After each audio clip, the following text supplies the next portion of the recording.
Like so many doctors putting their lives on the line every day in the fight against COVID-19, Dr. Akshat Kamat has sleepless nights. I get sleepless nights because of thinking hypotheticals, what would my wife do, and, how would my daughter be if something were to happen to me. But unlike his colleagues at Southwest Medical Center in rural Kansas, if Dr. Kamath gets sick from COVID-19, his family's life as they know it will be completely upended.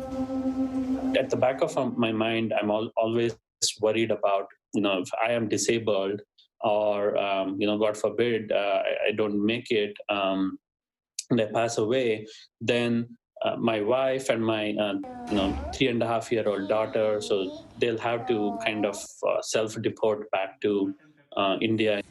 Nicely put, salt and pepper. Dr. Kamath knows he's not the only one living in America with this fear. Legal immigrants stuck in green card gridlock.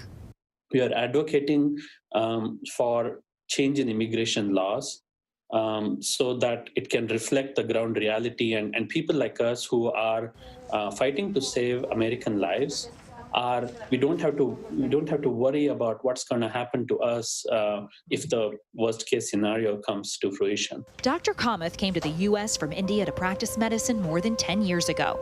He has a visa, but if he can't work, his family can't stay here. A green card would allow for the Kamath family to be permanent residents in this country, paving the way to eventual citizenship. But just last year, the Senate rejected legislation that would have eliminated green card caps for high-skilled workers like doctors. The greatest disappointment is our United States Congress.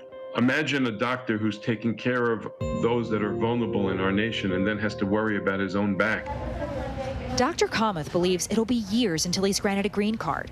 Indians applying for employment-based green cards are disproportionately affected by the backlog. At the current pace, it would take 49 years to process all green card applications from India, but just 6 years for those applying from China, according to one study.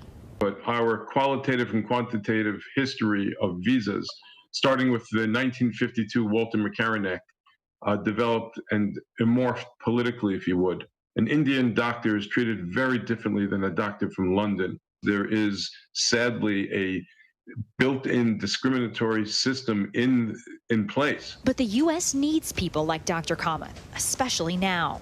In 2018, 2.6 million immigrants were employed as healthcare workers in the U.S., 1.5 million of them working as doctors, registered nurses, and pharmacists. Immigration has been a partisan issue in U.S. politics for years.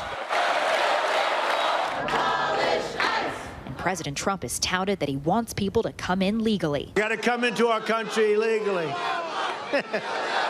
I've always said you have to come into the country legally, so not legal. What I campaigned on was people just flooding our border. And we want people coming into our country, but we want them to come in through merit, and we want them to come in legally. But this administration has repeatedly moved to curtail legal immigration and has now put freezes on green cards and visas for new immigrants.